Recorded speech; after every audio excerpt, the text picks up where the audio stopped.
এই যে আমার পেছনে যে বিল্ডিং গুলো দেখতে পাচ্ছ না, এইসব বিল্ডিং এর মধ্যে এই দেখো সামনেও আছে, এইসব বিল্ডিং এর মধ্যে আমাদের একটা পুরো পাড়া বসবাস করে। মানে একটা বিল্ডিং এর মধ্যে আমাদের পুরো পাড়াটা বসবাস করে।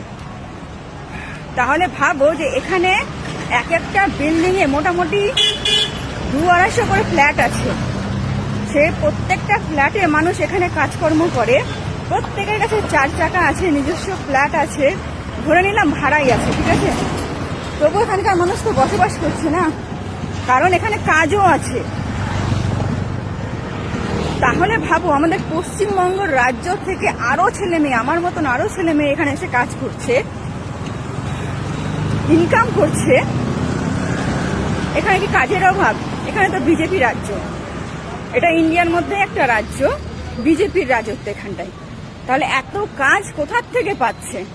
অথচ পশ্চিমবঙ্গের মধ্যে কাজ নাই। যেসব ফ্যামিলির ছেলেমেয়েরা অন্য রাজ্যে গিয়ে কাজ করছে, সেই সব বাবা মাদের কি লজ্জা করে না তৃণমূল করে নাচানাচি করতে?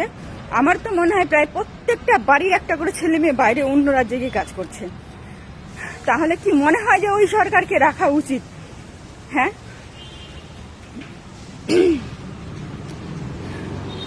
দেখো একবার চারো সাইডে শুধু বিল্ডিং দেখতে পাবে, প্রত্যেকটা বিল্ডিং এ মানুষ বসবাস করছে, প্রত্যেকটা বিল্ডিং এ। মানে আমাদের এক একটা পাড়া এক একটা বিল্ডিং এ বসবাস করে। তাহলে এখানে কত পরিমাণে কাজ আছে এটা তো একটু ভাবতে হবে, তাই না? এটা একটা বিজেপি রাজ্য, ভারতের মধ্যে একটা রাজ্য, এখানকার মানুষ তো কাজ করছেই, তারপরে আমাদের মতনও অন্য রাজ্য থেকে এসে কত মানুষ কাজ করছে।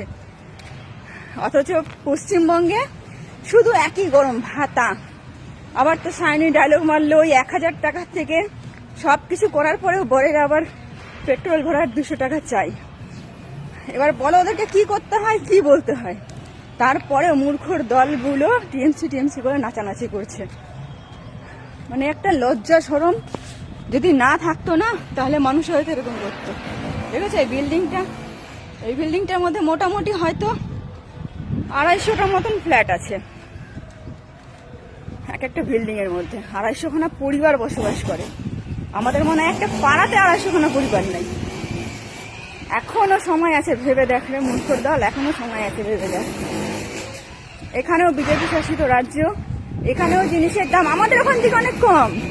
10 টাকা করে পালং শাকের আঁটি পাওয়া যায়, আমাদের ওখানে পাওয়া যায় এক একটা ফুলকপি 10 টাকা 15 টাকা পিস। আমাদের ওখানে কিনতে যাও জন্য 40 টাকা পিস নেবে। তাহলে কোন দিক দিয়ে আমাদের রাজ্যটা ভালো বলো তোমরা? এই দেখো একটা বিল্ডিং তৈরি হচ্ছে, এখনো তৈরি হচ্ছে, মানে এখানে আরো 1-200 মনে ফ্ল্যাট আছে। এইসব ফ্ল্যাটের মধ্যে মানুষ বসবাস করে। আমাদের একটা পাড়ার মধ্যে ধরো এতগুলো বিল্ডিং তৈরি হয়েছে, তাহলে এখানেই কয়েক লক্ষ মানুষ বাস করে। আর কত ভাবে বোঝালে মাথা মোটাগুলো বুঝবে আমি বুঝতে পারছি না।